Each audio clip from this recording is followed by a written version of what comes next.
And we're back with some more RimWorld, and today we are going to be covering the utility belt. Not just for Batman, the utility belt has some really nifty things you can put in it. In this instance, though, we're going to we're going to start with the really fun ones. If you go into the outfit selection, you can see what everyone is set to pick up by default, and actually all of these are normally ticked by default, which is a little bit scary to think about it. People just randomly pick up tornado generators, orbital power beam targeters, and a whole bunch of really crazy OP stuff. However, there's one thing I really like about it is I've got all of these to pick up these type of things in front of them. So tornado generator, orbital power beam targeter, and orbital mech cluster targeter. And if you see them walk, you can actually see it has a little graphic for them sitting on their belt. Though I wonder where the tornado generator is on them. I can't see it on them. Maybe just their armor color. Anyway, first off, let's just check them out because honestly they are pretty awesome. The only problem is their rarity. I think the first thing we're going to try out is the Orbital Mech Cluster Targeter. This is probably the rarest one I've ever seen, and also the one of the most questionable usefulness. All you do is you select an area to target it, and then what'll happen is, well, problems. Here we go, and a mech cluster actually drops down where you select it. There you go. Now this thing unfortunately has a few problems with it. One, it's hostile to everything, including your people, meaning they will shoot you. So, you know, don't go near them. They're initially dormant, but the moment we start shooting at this, stuff's going to drop out of the sky. Let's go on to our next toy of fun, and that's going to be the Orbital Power Beam Targeter. Now, this thing is awesome, but only against humans. It does it's basically a heat-based weapon. So if we, say, grab this here and target it in the middle of our cluster that we just dropped, say, oh, damn it, buildings are in the way. We'll just target that right there. Same thing. Bit of a wind-up. Yeah, that is... You'll notice it did no damage. These things they haven't even noticed. Has set some of the walls on fire. This is actually quite a good weapon, but only when it's used against organics. You're talking humans, animals, that kind of stuff. The best use for pretty much all of these, as far as I can tell, is one of two scenarios. The first thing you could use it against would be, say, an explosive sapper raid containing lots of doomsdays, grenades, and explosive weaponry that you don't want getting near your walls. One hit from this should take it out of the picture. Also, you could do that with Doomsday, so it really seems like a waste of something that's an incredibly rare weapon. I mean, these things, all of these weapons, all four of these ones that we're about to test here, they are all incredibly rare. I have raided more tombs than Lara Croft, Nathan Drake, and Indiana Jones. I have raided more tombs than all of them combined, and still I've only encountered, say, one of these Inferno cannons, that's it. That's all of them that I've encountered. Just about one or two of each one of them is all I've encountered, despite my considerable hours in tomb raiding. So if you haven't seen any of these yet, don't worry. They're incredibly rare. Anyway, that is the Inferno, or Orbital Power Beam Targeter. Kind of only good against organics. Next is the Orbital Bombardment Targeter. This one is a little bit different, because this one does a lot more damage. And let's see, if we just stick that about there, you'll notice the blast radius on that is huge. Unfortunately, the blast radius is also a little bit inconsistent, I want to say. Also, please ignore the fighters that landed over there. Yeah, as you'll notice, stuff just starts dropping out of the sky. Yeah. Yep. So, that's the Orbital Bombardment Targeter.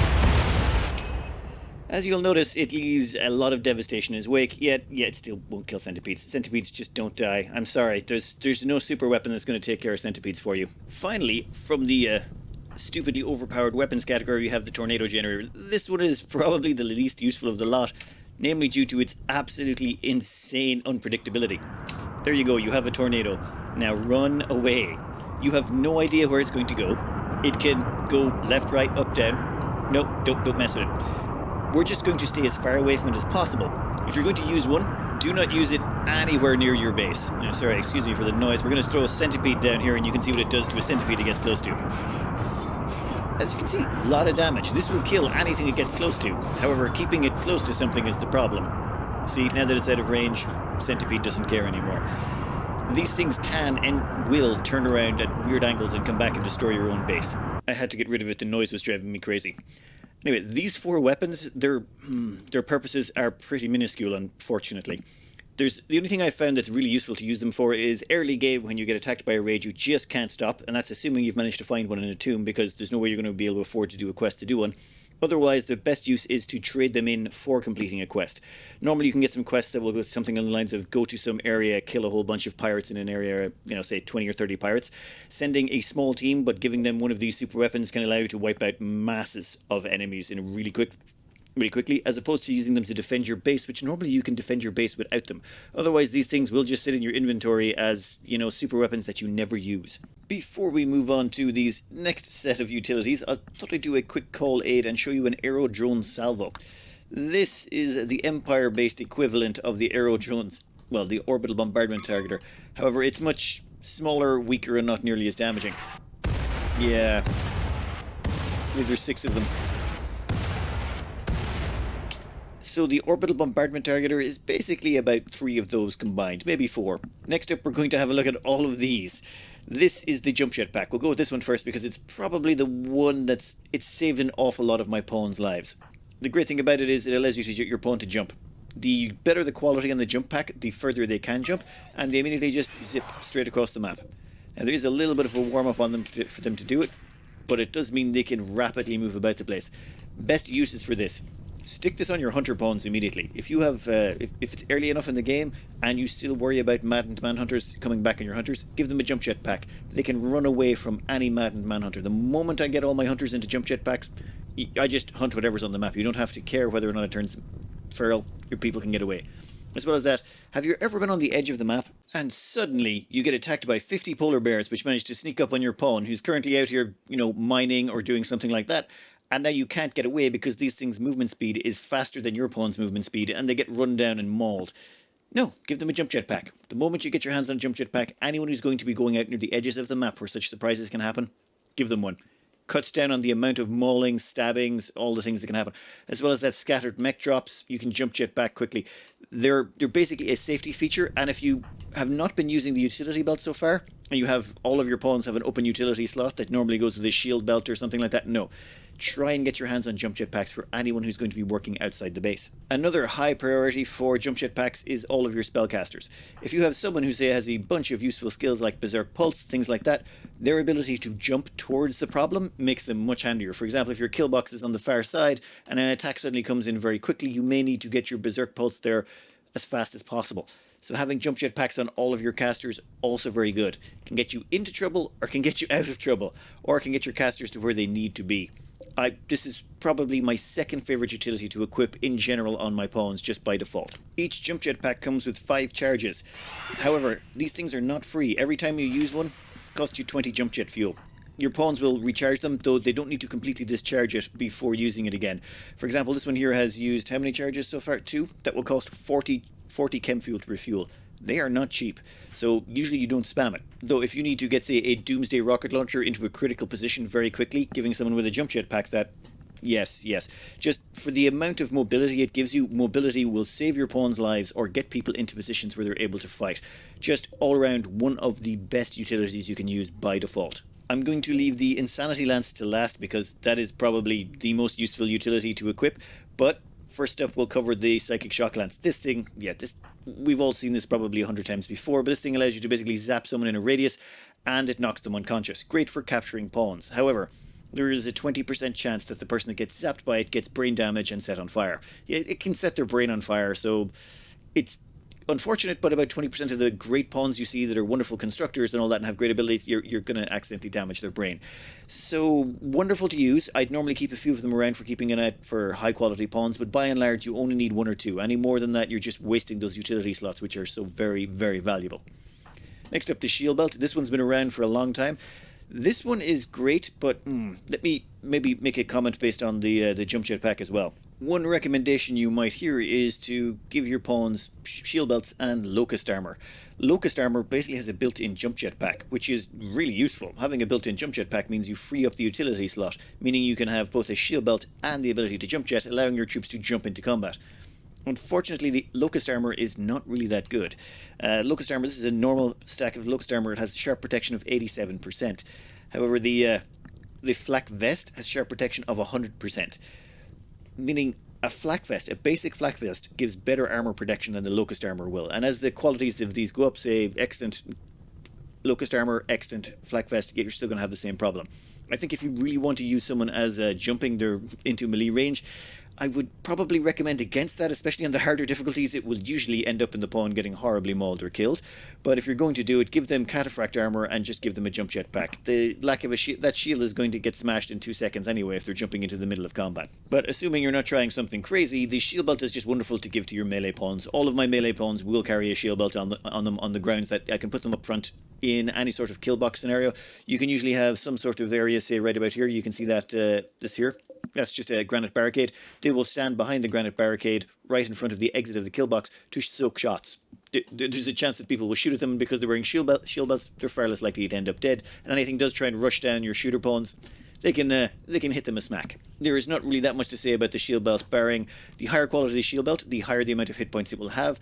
Those hit points, though, are actually halved. A bolt-action rifle does 18 damage. Quick shot on Knuckles here. Oh, well, I suppose it is close range. Oh, wait. I am completely wrong. It's not double damage, it's triple damage. That did 3 times as much damage as it reads out. So shields, yeah, they say they've got that much hit points, but realistically divided by 3, whatever it says. A Masterwork shield belt is giving you more like about 62.3 extra hit points, which is better than nothing, I suppose, but really an awful lot less than I was expecting. Okay. As well as that, you notice, look at the recharge rate on that. That's incredible. The great thing about these, though, is they will recharge quite rapidly, so long as they don't keep taking sustained firepower. If they eventually get broken, once they're broken, unfortunately, they take forever to recharge again, so you really don't want them taking a large amount of damage in a short period of time.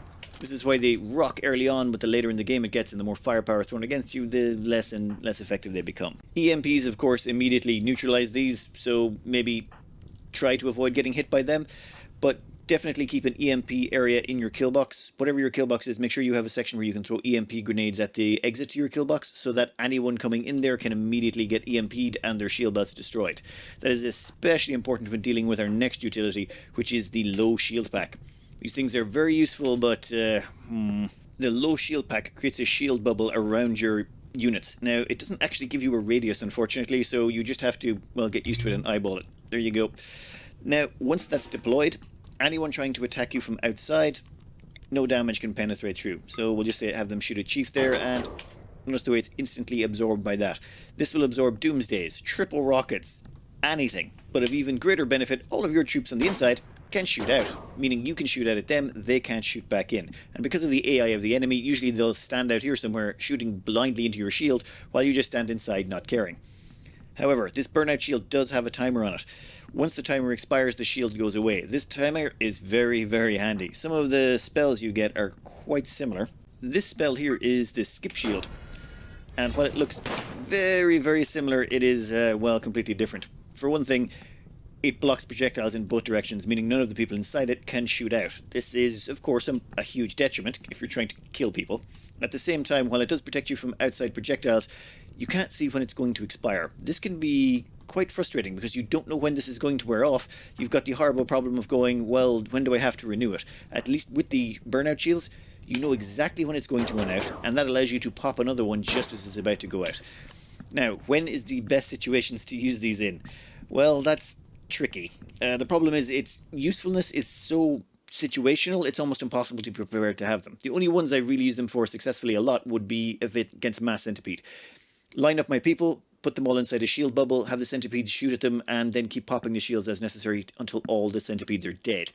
That's probably the best use I've found for it. Another use for it that is very useful, explosive sapper raids. Explosive sapper raid comes in, what you can do is place an animal, you put one right out in the open, give it a, say, an animal zone out there, and then what you can do is you can put a skip shield on it, and what this will mean is when the enemies show up to attack it, they'll just start firing all their doomsdays, triple rockets, and all that at this. This will absorb most of the damage. True, the meleeers will get in and probably kill your animal, but so long as you soak up a bunch of their explosives, this is usually sufficient. You could, of course, use a pawn with one of these low shield packs. However, that's more expensive and dangerous and can result in a lot more problems. Before we do some final testing on that low shield pack, I want to see how it stands up to some super weapons. We're going to have a quick look at the Smokepop belt, probably the red-headed stepchild of the bunch.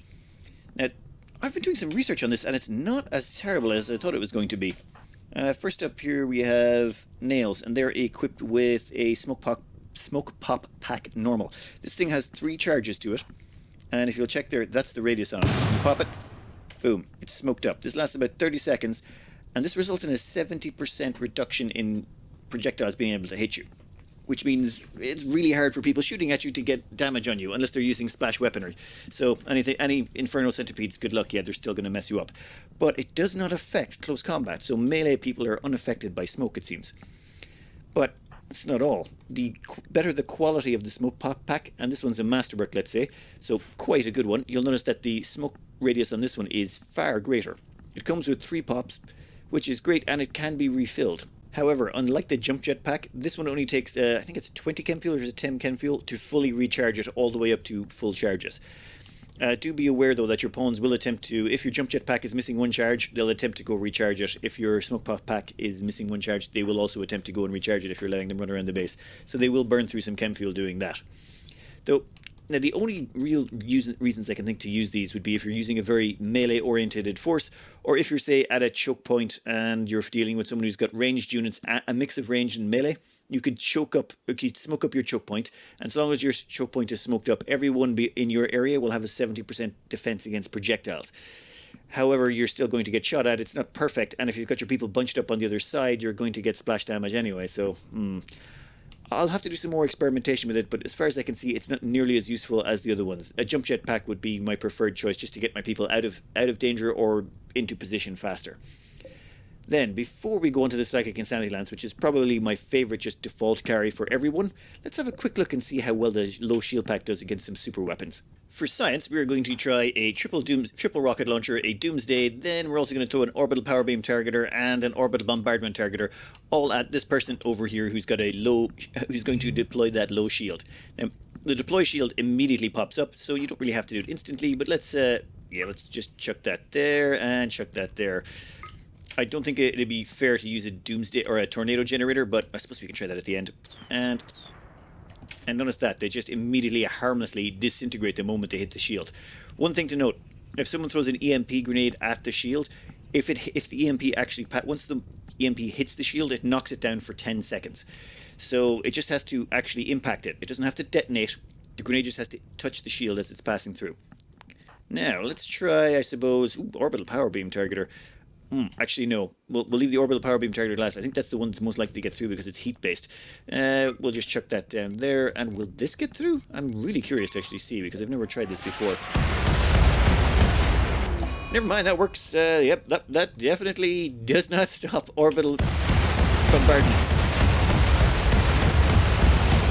Yeah. Wow, there's not even a body left. That makes me curious. Next up, we'll try the Orbital Power Beam Targeter. No. Oh, wait, yeah, that totally burns through everything. Unfortunate. Okay, one last thing I do want to try, and that is the Aerodrone Strike. The Aerodrone Strike, I have basically compared that to the Doomsday in the past, namely because of it hits about the same radius, and oh wow, it passes straight through that. This makes the Orbital Bombardment Strike way, way better. This Aerodrone Strike basically can pass straight through low shields. That is so useful. I wonder if that also works against mechanoids. This here is a mech high shield. It's one of those ones that prevents mortar strikes, bullets, anything from getting in, so it makes it very difficult to wipe them out.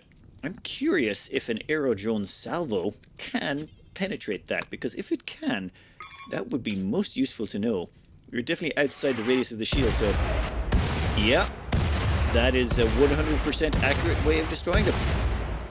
Yeah, I really have to do a thing on spells, because some of the spells and permits you can get, they just are so useful. Anyway, last but not least, we have the Psychic Insanity Lance. This thing is incredibly useful. I want to try and get across how incredibly useful this is by talking about centipedes, which is basically how I ended up equipping these as pretty much the default carry for most of my pawns. How much are you willing to pay in silver to kill a centipede? Okay, how much in silver are you willing to pay to kill a centipede that's just dropped down into the middle of your base? Yeah, that's sort of how you want to think about this. The reason you equip these on your pawns is if you get in the middle of your base and a centipede drops down, you can immediately zap it with a Psychic Insanity Lance, assuming it's got some friends with it, of course. So you would open the door, zap it with the Insanity Lance, then it will start fighting with its friends. Their friends will kill the centipede for you, and at the same time the centipede will damage its other mechanoid brethren. At the same time, you can use this to do this to multiple ones of them. So how much is the death of a centipede in the center of your base worth? Then not only that is it got a whole bunch of other useful features. For our next scenario, we're going to have Pinky here, who got caught out in the open when a mech hive showed up. Now, the movement speed on Pinky is about 4.24. The movement speed on Scythers is about 4.7, which means they're going to get run down and mauled, and probably sliced up. Now, this situation has probably happened to us all, where we have a pawn frantically trying to run away. So instead what we do, quick Psychic Insanity Zap, and it won't stop all of them, but it should delay a bunch of them. And all we got to do is buy ourselves a little bit of time while they're busy beating each other up. Come on, come on, come on. Oh yeah, that's that one done. Now, that usually causes enough of a break where you can get off a second shot. Boom. And then we can keep running. So, while they all end up fighting this other Scyther, you manage to get away. And there you go. It buys you just enough time to get away. Is it as good as Jump Jet Pack? No. But if you've equipped it on everyone and you're stuck in a bad situation, it can buy you just those few extra moments it takes to get that pawn to safety. What we have here is an Insanity Lance saving a colony in sort of semi-real time. This is just a recording from an episode I did a long time, well, not so long ago. You've got two Doomsday people over here, and what we're trying to do is get off some juicy Doomsday shots on this big clump of angry people who are trying to kill us over here. The problem is, there's a clearance force up front. They're all the Grenadiers. Their job is to basically blast holes in the walls and let people in, and we need to stop them from getting near to our Doomsday people, otherwise this whole thing falls apart. So what we've done is we've decided to Psychic Insanity this pawn right here. This causes all these surrounding pawns to stop pursuing our people and instead pursue this one. So as you can see, they've stopped, and that one there is tossing a grenade at them. This has bought us time. It's also caused all of these to bunch up, which means our Doomsday has a better chance of doing more damage. Also, as well as that, you'll see they threw a bunch of grenades and a whole bunch of people started opening fire. And look at this big bunch up of people here. This Insanity Lance got all of these to bunch up, meaning our Doomsday, when we do fire it, is going to do far more damage. This type of scenario is not uncommon. Just being able to buy yourself that little bit of time and turning one enemy against others, or even just turning one enemy so that they shoot it with a bunch of expensive weaponry, all very, very useful. For our next example of a Psychic Insanity Lance just saving our bacon, this here is a ship part, and this ship part has a bunch of centipedes around it. Now, we can't take out the centipedes or any of the defences, and we don't have mortars at this point. Yet what we do is we use a Psychic Insanity Lance to zap one of the centipedes, and by doing that, we cause that centipede to turn hostile, and all of the surrounding centipedes start shooting at it. This allows us to do a whole bunch of damage to the actual ship part without putting any of our people at risk. Well, not too much risk anyway. That's just one way you can do it. Now imagine that it's not just a ship part. Imagine it's, a mortar, an unstable power cell, a shield. If you can zap one of them that's close to some piece of equipment, centipedes have an enormous amount of hit points, and all of the stuff shooting at it will cause splash damage to the surrounding area. So you can use them as splash targets to hopefully damage or destroy infrastructure belonging to the enemy. It's just a really useful way to use them. And this is all in one package that it's just portable, carries around on your belt, and is not that expensive. When it comes to actually purchasing Insanity Lances, you can get them from, well, pretty much anyone. They're available from the towns, and this is someone with only a trade skill of about 7, so it's not even that good, and it costs you 950 silver. However, you can usually get that down to about 850 if you've got someone to about a level 12 or 14 in trading. So just imagine it's 900 for this. That is 900 that allow you to kill a centipede. But there's actually 2 charges per Insanity Lance, which means that's 450 to kill a centipede. Would you pay 450 silver to kill a centipede? How many centipedes have you faced where just you would have been willing to pay to get rid of them? And all you got to do, pick up Insanity Lances. Pretty common, they're also available from some of the tribals as well. Not always, they're a little bit less frequent amongst the tribals, but you can find them there, and the Empire also do stock them occasionally. Though, so this is going to have us, and yeah, Psychic Shock Lance. Shock Lances can work, but they're not quite as good. You can actually knock a centipede out, and then you can kill it afterwards once it's down. You can use a Psychic Shock Lance on a centipede. Kind of a fun way to use it. So to try and sum this all up and put a nice little bow on it, give shield belts to your melee fighters. That's pretty much a no-brainer at this point. As for Psychic Shock Lances, you only need about 1 or 2 of these lying around the place. Just for recruitment purposes, that's pretty much all you're going to use them for. However, Jump Jet Packs, a little bit better in that you want to give these to hunters, miners, and your casters. Namely, hunters and miners so that they can get out of trouble quickly, and your casters so that they can get to locations quicker. Having your caster in position to do a wall raise to block a gap in your defenses, or get off a berserk pulse or something like that, getting them there in time is usually more important than putting a shield belt on them. A shield belt is more the defensive measure to keep them alive. The jump jetpack is so that they get there in time so that you don't need to keep them alive, so that you keep your base alive. Casters are very valuable resources, and having them in position fast enough is just a lifesaver. Also, being able to jump jet someone into position with a Doomsday or a triple can be a game changer. And then finally we get the Insanity Lances. Yeah, Insanity Lances just cover so many bases, namely buying yourself some time, causing enemies to bunch up, killing centipedes by causing them to turn against their own side, using them against drops that happen in the center of your base to buy you that little bit of time. Insanity Lances, they won't actually win the game, so to speak, but they will allow you to buy time or change a situation to give you the time to get the upper hand. Pretty much by default, I will equip them across as many of my pawns as I can. What I want to get across is when it's earlier on in the game, you're going to be concentrating on trying to get weapons and armor for your pawns, and you're going to spend all your money trying to get everyone into, so that they can win in a solid fight. A solid fight being hiding behind a bunch of barricades, having the enemy shoot at you and you shoot at them, and getting into a slugging match. What I want to try and imply is try to avoid getting into slugging matches in the first place and keep a few options around early on. Try and have 2 or 3 Psychic Insanity Lances quickly. Get your hands on them, buy them, be willing to spend the cash on them because they can save a playthrough. Getting a jump jetpack early on can be, was not quite as advantageous, let's just say. Those are just useful later on. Keep Insanity Lances around, buy them soon, make sure you have a few of them, and the options they bring you will more than make up for the loss of armor you lose somewhere else. The only thing I would say you would buy over the Insanity Lances is make sure all your pawns have a decent weapon. Heavy SMG, or better if you can get it. That's the only thing I would spend money on first. But once everyone's got a gun, yeah, Psychic Insanity Lances all across the board as best I can. I completely blanked covering the unique armors that you can get. There are 3 unique armors that are available. You can get the Locust armor, which is the jump jetpack one variant. Then you get the Grenadier armor, which comes in with a couple of grenade launchers built in. And then you've got the Phoenix armor, which comes with an incendiary round built in. Now, I just want to cover, first of all, the disadvantages of switching. Basically, the Locust armor is a variant of the Recon armor, the Grenadier armor is a variant of the Marine armor, and the Phoenix armor is a variant of the Cataphract armor. They're sort of based on top of each other roughly. So if you look at the Recon armor here, you'll see it's 92%, 40, 46. Now, for the first 2 variants of these, what will happen is if we go into Locust armor, it'll have 5% less sharp, 5% less blunt, and 5% less heat. So if we go over here, you'll notice, yep, basically it's 5% less in those 3 categories. But in exchange, you get a built-in jump jet pack. It's the exact same with the Marine armor. The Marine armor comes at 106, 45, 54, and this looks at 101, 40, 49. But you gain advantages for these. The only one that's a little bit off is the Phoenix armor. The Phoenix armor only has 2 disadvantages. It gets a minus 5% to sharp and blunt, but it actually gains to heat and insulation. In fact, this is actually pretty good. Look, it's 120, 50. But if you go in here, you actually have 115, 45, but the heat protection has actually gone up to 75%, and the heat insulation has gone up to a whopping 100C, meaning you can wear this thing in the most extreme desert imaginable, and your pawn won't even care. They can have nothing on but this armor, and it will keep them 100% protected. Also, the 36% protection against cold is not to be sneezed at. But what advantages do these things give you?